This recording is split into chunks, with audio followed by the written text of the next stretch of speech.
اعوذ باللہ من الشیطان الرجیم بسم اللہ الرحمن الرحیم۔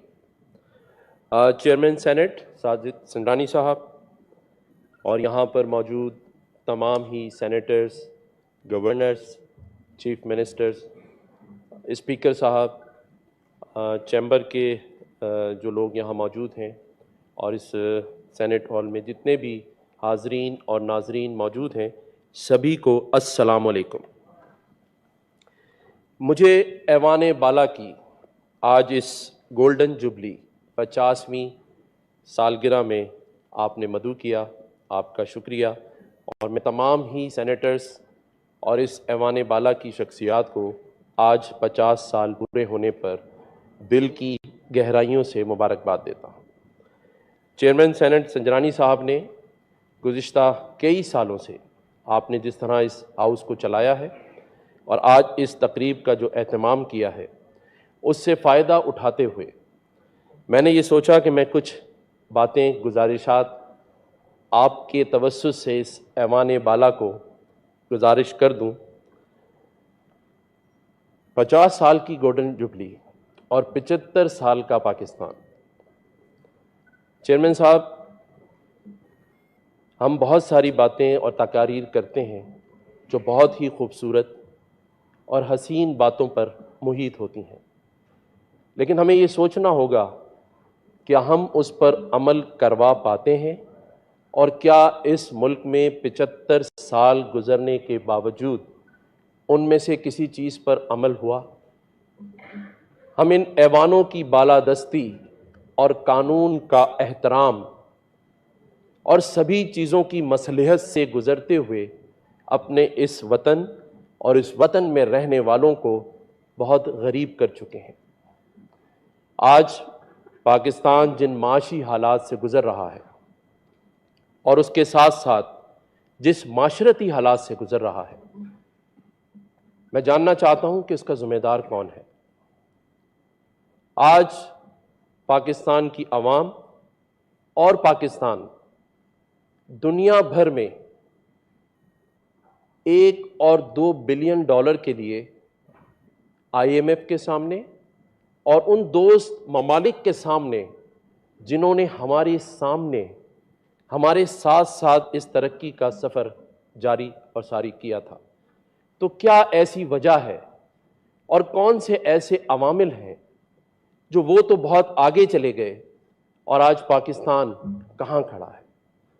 چیئرمین صاحب، آپ پاکستان میں رہنے والوں کی حالت سے بخوبی واقف ہیں۔ میرے اس پاکستان میں لوگ اپنی روز مرہ کی زندگی گزارنے کے لیے کیا کچھ نہیں کر رہے۔ میں اس ماں کے اس درد کو کیسے پوچھوں جو اپنی گلی میں کھلونے والے کے آنے سے پہلے اپنے بچے کو سلا دیتی ہے۔ میں اس اپنے بھائی اور بہن کو کیا جواب دوں جو اس ملک میں اعلیٰ تعلیم حاصل کرنے کے باوجود بھی روزگار کے مواقع ڈھونڈ رہا ہے؟ اگر ایک ٹیلنٹڈ نوجوان جسے پاکستان میں کچھ نہیں ملے گا تو وہ پاکستان سے باہر چلا جائے گا۔ ایک اچھا معیشت کار، ایک اچھا بزنس مین جسے پاکستان میں اگر مواقع نہیں ملیں گے تو وہ کسی دوسری دنیا کے ممالک میں جا کے اپنا کاروبار کرے گا، اور آج 75 سالوں میں یہی ہوتا رہا ہے۔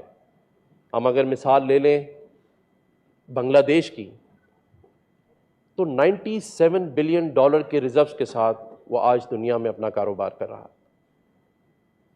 ہندوستان جس سے ہم نے ہمیشہ مقابلہ کیا، آج وہ $650 بلین کے ریزروز کے ساتھ دنیا میں کاروبار کر رہا ہے۔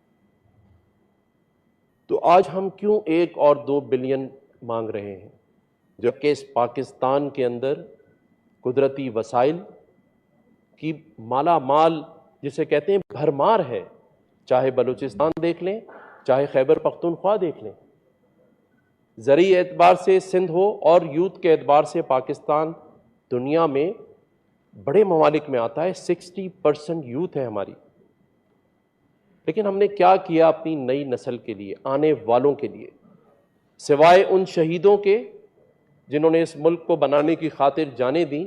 ہم اور کس پہ فخر کریں؟ ہمارے آنے والی نسل کس پر فخر کرے؟ کہ ہم نے ان کے لیے کیا چھوڑا ہے اور ہم کیا کر رہے ہیں، معاشی طور پر بھی اور سیاسی طور پر بھی۔ آج سیاست کا جو حال پاکستان میں ہے، جسے 2 دن سے ٹی وی پر دکھایا جا رہا ہے، اسے صرف ہم ہی نہیں دنیا دیکھ رہی ہے، اور کچھ پڑوسی ممالک بہت خوش ہیں کہ یہ اپنے ہی ملک میں جنگ کر رہے ہیں۔ کون سمجھے گا اور کون سمجھائے گا؟ آج 50 سالہ ہم نے ٹائم پورا کیا، گولڈن جوبلی منا رہے ہیں، بہت خوشی کی بات ہے، لیکن کچھ تو کمی ہے۔ کون دکھاتا یہ سمت ہمارے لوگوں کو؟ شاید آپ نے، شاید ہم نے، لیکن کسی نے بھی اس نئی نسل کو سمت کا تعین نہیں بتایا۔ ہم نے کرنا کیا ہے، ہم جا کہاں رہے ہیں؟ آج جس طرح مٹھی میں سے ریت نکلتی ہے، اس طرح پاکستان کی معیشت نکلتی جا رہی ہے۔ مہنگائی کا یہ عالم ہے کہ ایک غریب شخص 25,000 میں اپنے گھر کا گزارا نہیں کر سکتا۔ میری خواہش ہے کہ یہ ایوان بالا ہے، اور اللہ کرے کہ یہ ایوان بلا بن جائے اور ایسے کام کروا دے جس کی امید اس پاکستان کی عوام کو ہے۔ ہم نے بہت کچھ کھو دیا ہے، اور اب شاید آنے والے وقتوں میں کھونے کے لیے بھی ہمارے پاس کچھ بچا نہیں ہے۔ ہم ایک دوسرے کو ٹھیک کرنے میں لگے ہیں، جبکہ ٹھیک تو ہمیں اپنا وطن کرنا چاہیے تھا، ٹھیک تو ہمیں اپنے لوگوں کے حالات کرنے چاہیے تھے، انہیں اس سمت کا بتانا چاہیے تھا جس کا انہیں انتظار تھا۔ اور کسی شاعر نے خوب کہا ہے کہ ایک عمر سے فریب سفر کھا رہے ہیں ہم، معلوم ہی نہیں کدھر جا رہے ہیں ہم۔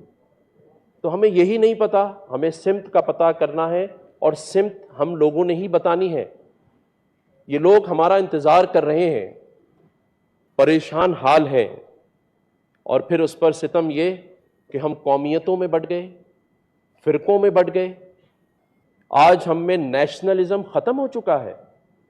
دل پر ہاتھ رکھ کے کہیے، جس سے ملیں، اگر میرے پنجاب کا دوست ہو تو کہتا ہے، پوچھیں کہاں کے ہیں تو کہتا ہے میں سیالکوٹ کا ہوں، کوئی کہتا ہے میں فیصل آباد کا ہوں۔ اسی طرح بلوچستان کے دوست سے پوچھیں تو کوئی کہتا ہے میں چاگی کا ہوں، کوئی زیارت کا ہے اور کوئی کوئٹہ کا ہے۔ اور میرے سندھ کے دوست کوئی لاڑکانہ کا ہے اور کوئی شکارپور کا ہے۔ مجھے کوئی پاکستانی نظر نہیں آتا، جبکہ جو ملک ترقی کر رہے ہیں، جس کی مثال ترکیہ ہے، آپ ایئرپورٹ سے پوچھیں کسی ان کے شخص سے تو فخر سے کہتا ہے کہ میں ترک ہوں۔ کسی ملیشیا والے سے پوچھیں تو وہ کہتا ہے میں ملئی ہوں۔ لیکن ہم میں نیشنلزم ختم ہوتا جا رہا ہے۔ ہم اپنے وطن کے لیے کچھ نہیں کر رہے، جس طرح ہم اپنے آپ کے لیے کرتے ہیں۔ اللہ تعالیٰ نے ہم سب کو سب کچھ بنا دیا۔ ہم اچھا ڈاکٹر، اچھا انجینئر، اچھا پولیٹیشین، سب کچھ بن گئے، لیکن کمی ہے اچھا انسان بننے کی۔ شاید کہیں ہم اچھے انسان نہیں بن پائے، اسی لیے آج ہمارا وطن 1 اور 2 بلین ڈالر کے لیے رو رہا ہے۔ اس پہ کسی نے، صحیح شاعر نے کہا کہ چلو کوئی ایسا کام کر جائیں وطن کی مٹی کے لیے کہ ہمارا نام رہ جائے بس وطن کے لیے۔ تو ہمیں وطن کی خاطر، اپنے عوام کی خاطر اب تو کچھ کرنا ہے۔ اور آج اس چیز کا میں نے اس لیے فائدہ اٹھایا کہ آج اس ایوان میں وہ لوگ موجود ہیں جنہیں اللہ نے منصب دیے ہیں، اور قرآن شریف میں بڑا کلیئر لکھا ہے کہ جس کو بھی اللہ منصب دے گا، اس کا حساب، اس کا آڈٹ صرف اللہ کی ذات کرے گی۔ تو ہم سب کو جواب اللہ کی ذات کو دینا ہے۔ لوگ منتظر ہیں اگر ہمارے پاس اختیارات ہیں یا نہیں ہیں۔ آپ یقین جانیے، جب سے مجھے اللہ نے اس منصب پر بٹھایا، ایک چیز کا میں نے ضرور تعین کیا ہے کہ کسی بھی کام کو کرنے کے لیے اختیار کی نہیں، کردار کی ضرورت ہوتی ہے، ارادے کی ضرورت ہوتی ہے، نیت کی ضرورت ہوتی ہے۔ تو آج اگر یہاں ہم سب موجود ہیں، یہ عہد کریں کہ ہمیں اپنے اس وطن کے لیے، اپنی عوام کے لیے، کیونکہ آج یہ کہنا اس لیے میں نے اور اس لیے یہ جرت کی کہ آج پاکستان غریب ہو چکا ہے۔ یہ 24 کروڑ یا 20 کروڑ کی عوام، اگر ان میں سے ہم سب کو مائنس کر دیں تو وہ سب واقعی غریب ہیں، اور دن بدن یہ حالات بدتر ہوتے چلے جا رہے ہیں۔ تو جو ارباب اختیار ہیں یا ہم سب جو بیٹھے ہیں وہ قصوروار ہیں. کب صحیح ہوگا؟ کون کرے گا؟ کون پہلا قدم اٹھائے گا؟ اگر ہم عزم کر لیں، ہم ارادہ کر لیں، تو یقین جانیے کہ کوئی ایسا کام نہیں ہے جو ہم نہ کر سکیں. ہو سکتا ہے. کیسے نہیں ہو سکتا؟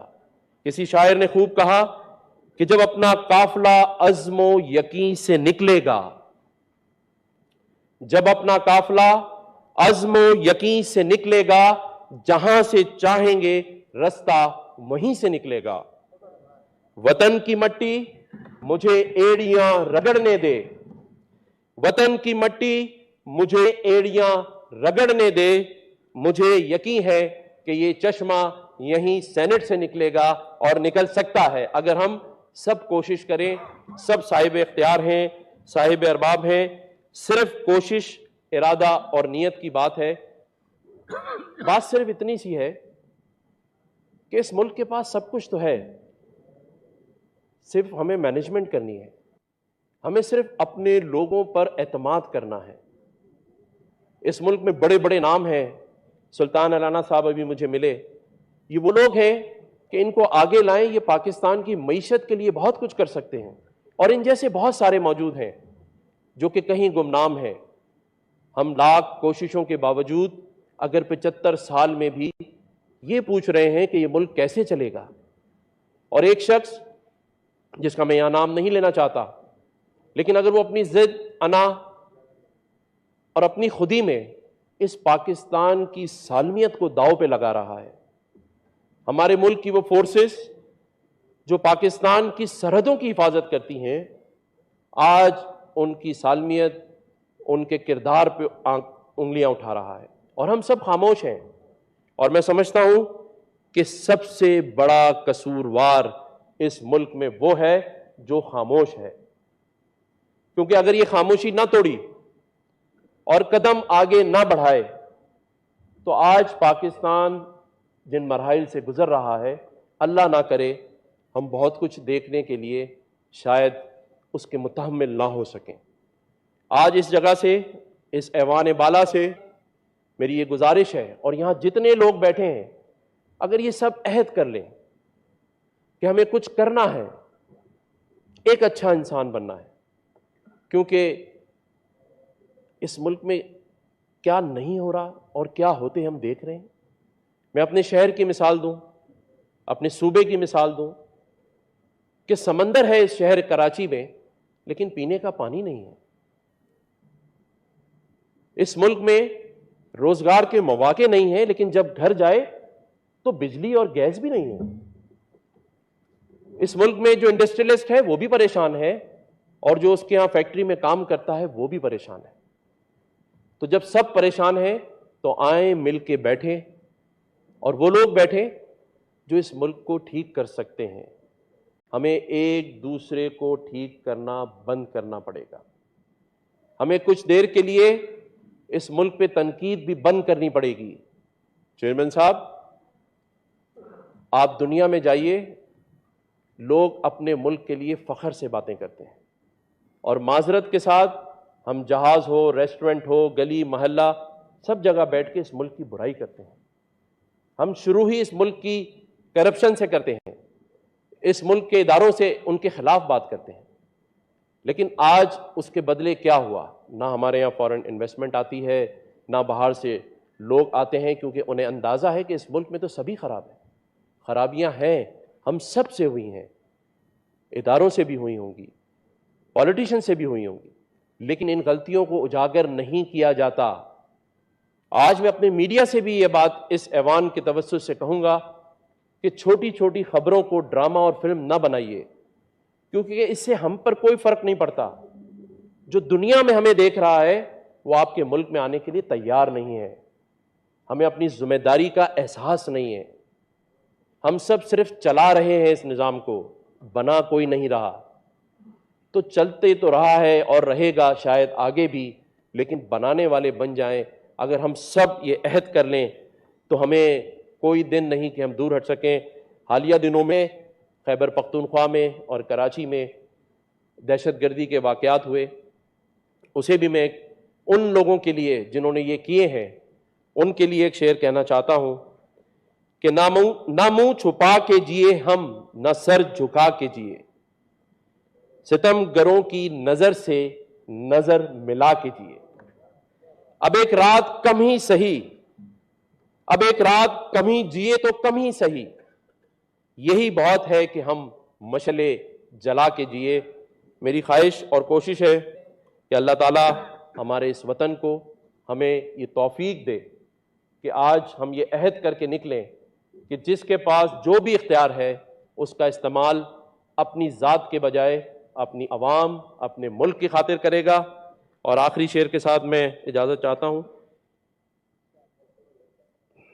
یہ بھی انہی لوگوں کے لیے ہے جو اس ملک کی ترقی نہیں چاہتے، اور آج لاہور میں جو کچھ ہو رہا ہے یہ میں ان کے نام کرتا ہوں کہ فلک کو ضد ہے جہاں بجلیاں گرانے کی، فلک کو ضد ہے جہاں بجلیاں گرانے کی، ہمیں بھی ضد ہے وہیں آشیانہ بنانے کی۔ پاکستان پائندہ باد، پاکستان زندہ باد۔ شکریہ۔